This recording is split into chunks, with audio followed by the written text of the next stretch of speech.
Welcome back to the BCS Report. He's Brandon Clay. I'm Marques Burnett. We take a trip over to the PSB pop culture lane today to discuss a few topics, the first of which is The Bachelor.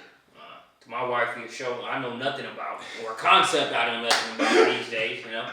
But I'll let you go ahead and jump on that, Brandon. Hey, that might be some nice family time for you and the missus, man. She would appreciate that. Just sit there and just laugh at how silly people look when they're not married, man. People like myself that are still single out there fighting the good fight. So I think the biggest thing when you talk about this show, special shout out to Assistant Taylor Johnson for putting this together. We actually have a weekly column that is written, and the season finale was this past week. And Ben Higgins actually found what could be his future wife. He has proposed. She has accepted. Lauren Bushnell has been been a great season. I really didn't get into it until 2 seasons ago. Taylor kind of put me on, and I'm like, all right, I'll watch it. I'll do it for the website. It's cool, man. Like, there have been a lot worse shows that I've watched plot-wise.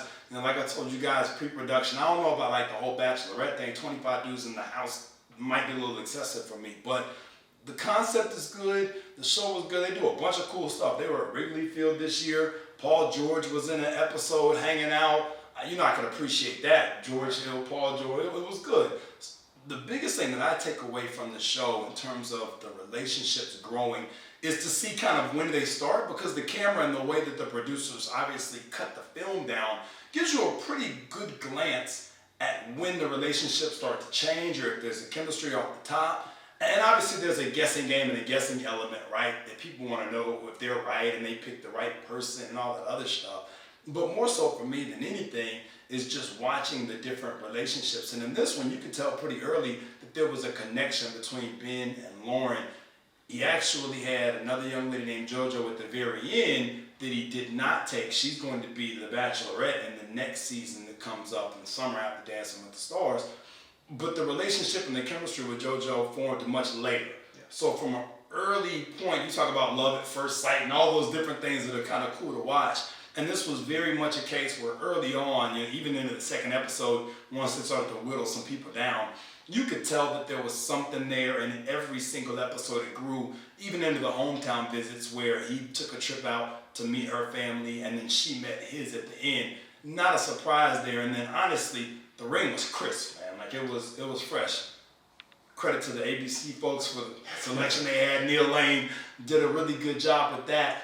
And show-wise, it's become one of my favorites in that way because it is a weekly build-up. There's a script of sorts, but there isn't a script all at the same time. So when you talk about the reality show series and pilots, you know, even the real world back in the day and some of that stuff, there's always been an intrigue to me that captures my attention, and The Bachelor is no different. So thanks, Taylor Johnson. We even got Jordan Davis watching it with us this year. Had a little group message going. Might need to add this guy right here to next season. Well, y'all keep an eye out. At first, you suggested that I check this out, but I think based off the synopsis you just gave, if the wifey watches this, I'll probably be watching it. Yeah, I mean, you know, and watch a couple of episodes. You don't have to take them all in, man. But see the first one with all the people at first, kind of get your opinion. You can even come back middle of the season, kind of check in, and then catch the last 2 or 3 as you go down to the end to see if you were right. You know, so like I said, there's definitely a guessing game element. I enjoyed it, man. For the record, I put my hand up. It's been some great conversation. Talked with some college coaches, you know, just some random people about it, just chopping up shop on some other stuff. So it's been cool. Definitely a pop culture type topic for us here at PSB. I'm going to have to check that out. Our next topic, let's talk about Kanye West's new album, Life of Pablo. When I think of the Life of Pablo, just that title, I know Pablo Escobar obviously can be a polarizing figure, but even in that dynamic, I just know like watching Narcos on Netflix. Mm-hmm. I binge watched the entire season. You know, it's just an interesting element, man. Your thoughts on how that sort of plays into this album? Well, and it goes both ways. You know, they talk about, you know, the word Pablo maybe having 2 meanings here. It could be Picasso when he talks about, you know, the fashion and the art and all of that stuff. But then, yeah, it definitely could be the Netflix Narcos Pablo as well. You know, I'm a boss. I run this. This is my lane. This is what I do. And honestly, for me, I'm a huge Kanye West fan dating back to the first album. Still remember taking a trip from Atlanta to Columbus, Georgia, back when CDs were the thing, and just listening to the CD over and over again and taking it all in. And so to hear the progression, this is the Kanye that I love, the self-effacing Kanye who will make jokes about himself. And he's got a song on there that talks about I love Kanye. And it literally is 50 seconds of him clowning himself and all the people around him who want him to be who he used to be, but he's not who he used to be. But at the same time, he acknowledges that and is okay with it. It kind of has some fun with it. I know obviously the Matt Barnes, Derek Fisher deal has been a really big play out in the media, even down to some pictures being released in the past 48 hours of Derek Fisher with Matt Barnes' ex. Kanye talks about that in 30 hours. And I drove 90 miles like Matt Barnes just to go get him. But it was my idea to have a different relationship and not be with her anymore. So it's the Kanye that I've been accustomed to, the one who will make fun of any and everybody in his way along the way. He will talk about the fact that he's not respected. The Fact song at the beginning of the year, Yeezy, Yeezy, Yeezy, just jumped over Jumpman. That was a big statement, but on some level, he actually had a valid claim to be able to leave Nike, wind up at Adidas, and still have arguably the most sought after and coveted shoe in the history of sneakers. Like, not just of the year, in the history of sneakers. I personally have never seen a shoe that has been out and available in a mass market go so quickly and command the type of prices that it did. So he literally took everything that's been happening, the life of Pablo, right? I feel like Pablo when I'm working on my shoes. So is it the Yeezys? Or he feels like Pablo when he's working on his music, because he's the boss of good music. It literally all ties together. It's been cool, man. It's been cool. Every now and then he's going around on Twitter. It's just what he does. But the music itself is good. I respect that Yeezy jumped over Jumpman statement in terms of, relatively speaking, what his shoe has done successfully. But I can also respect him kind of reeling it back in, him growing up in that Chicagoland area. He wasn't going to commit basketball blasphemy by being too disrespectful to MJ. So he quickly sort of, clarified that comment to Jordan on Twitter. Well, and it's been interesting. You talk about Chicago and him linking up with Common, and they really have done a good job of repping the city, per se, and really putting Chicago on their back. Some of the tracks, they talk about South Side, Lake Michigan, Lakeshore Drive, they really have referenced the city. So again, it's Kanye, it's all in good fun. You can't dive too deep into it. And some of that is just gonna be who he is, but putting the Young Metro track on there, Father Stretch My Hands Part 1, so now he's reaching out to the new generation of people who are listening to Metro Boomin, who produced a lot of the tracks off of Drake and Future's What a Time to Be Alive, and really got himself going. If Young Metro don't trust you, I'm gonna shoot you. It's one of the hottest lines in the street. He doesn't even rap. So, seeing that, giving Chance an opportunity on Ultralight Beam. My daughter looked just like Sia. You can't see her. I was like, whoa. And so there are just some jewels from a music and a lyrical perspective that Kanye and then the whole group that he brought with, they do their 1-2. And in complete honesty, I'd be remiss if I didn't mention this. On the track Part 2, Father Stretch My Hands Part 2, he's got a new artist named Designer on Good Music. The track, the beat that he raps over is actually Designer's. The song is called Panda. I thought it was Future. Like when I heard it, the sound was so similar. And then obviously being an Atlanta guy, I'm like, yo, he's got Future on here. And then I was like, nah, it's not Future, it's Designer. So in typical Kanye fashion, when he's dialed in, obviously Yeezus is what it is, but he was going through an interesting time in his life. And I think this is much more of the Kanye that the core base is accustomed to. Whether it's the jokes, the good music, the production, the lyrics, you tie it all in, and then with great features. I mean, you got Chris Brown on the feature, you got The Weeknd on the feature, you got Rihanna on the feature, Andre 3000 on 30 Hours on the feature, Kendrick Lamar, you name it, and they're there. So, great album, Kanye. I appreciate the music, man. You've kept me motivated inside of LA Fitness for the past 4 weeks or so, man. So thanks. One of the things I realize is that as Kanye's career has gone on, I find myself in different phases. Bottom line, I love what he's done, the way he's really built his artistry, but also his business portfolio.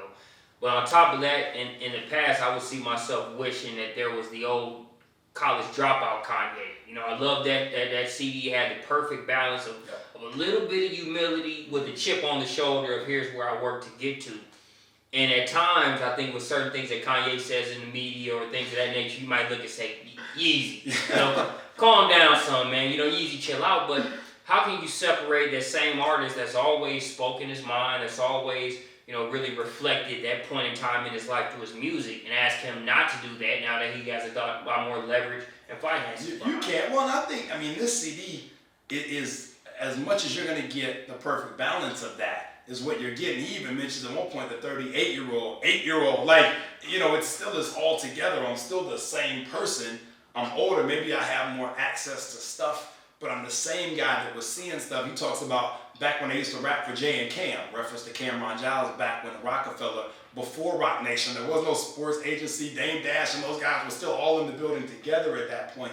And, you know, one of the things that Kanye said on the first album, back when they thought pink polos would hurt the rock, before Cam got the stuff to pop, the door was closed. I felt like Bad Boy Street Team. I couldn't work the locks. Whoa, you know, so you hear those types of lyrics even back 10 years ago, and now he's tying all of that stuff together. And I thought, you know, 30 Hours really was the song for me that did it. But like I said, I love Kanye, that small track and skit just tied into exactly what you're saying. You know, I love the old Kanye, straight from the soul Kanye, make the beats Kanye. I don't like the new Kanye. And he really was addressing everybody in the media like, there has to be some growth for me to be able to continue to develop and deliver as an artist. So he does Fashion Week and he's doing some of these other things. And, you know, there's a marriage and now he's a father twice over. And so some things have happened. You know, his mom passed and there's just been a lot of life that has happened in the past 5 to 6 years for Kanye. But this to me has been the best output since Late Registration, since, you know, Graduation and College Dropout, that first trilogy of albums. You know, from when he got started to where he was in 2008 or so, before the Taylor Swift spaz, man. Yeah. I mentioned the Taylor Swift spaz in the article, you know, 2009. And before that, I thought that was, you know, obviously the Kanye we grew up on. And now I think this kind of touches back to that place musically with a more grown-up feel and obviously more features. Well, we appreciate you joining us here on this BCS Report episode. And Brandon, I say we send it out by you stating your favorite Kanye line, whether it's off this album or in any other albums, and I'll state mine. It's got to be the story at the end of College Dropout. It's not even a lyric where he says, I guess they figured if it was whack, they could just throw Cam on every hook and save the album. Yeah. And it was a reference, number one, you know, to the fact that what he was doing was very different. You know, he talks about not having the jersey on back then when dudes were wearing jerseys and all the videos. But it also was a reference to how dope Cam was, how great Rockefeller was, Dame Dash was the man. Like, I guess if they see enough of me to build the album, even if I'm not good enough, we'll just take the hottest selling artist on the label and put him on every track. And I thought, even back then, that said a lot. For him to say that on a track as a new artist, nobody says that. Nobody says, hey man, I guess they figured if I wasn't good enough, they could still salvage it, right? You don't think like that. So the fact that he was already in that place to what you're talking about, him being a little different, maybe wired a little differently than most, I think we saw a glimpse of that even back then. So that's probably my favorite Kanye line, and it's not even a lyric. Amazing, right? It's not even rap. With all the good stuff that he's put out, we both choose our most favorite quote or phrase from that exact song, that last call. My favorite one was, hey, everybody, yo, listen here. I played them Jesus Walks and they didn't sign me. We all know what Jesus Walks went on to do as a single, and they still didn't get it. You know, how'd that turn out? That's always been my favorite Kanye line. Hold on, I gotta take this. But I don't want to say anything to mess my relationships up. When he talks about not wanting to bash the A&Rs that he played Jesus Walks for. And I know for myself, as an aspiring entrepreneur, like that gave me a little momentum. Like, okay, people can say no to me and I still got a chance to make this happen, because if Capital pulled on the deal on Kanye, heck, there's a Rockefeller out there for me somewhere. Maybe I got to start my own. Maybe I got to make some things shake. But there's an opportunity for me to go and get it in life. If it happened to Kanye and he still survived, it can happen to you too. No need to say anything more than that. Appreciate you joining us here on the BCS Report. Till next time.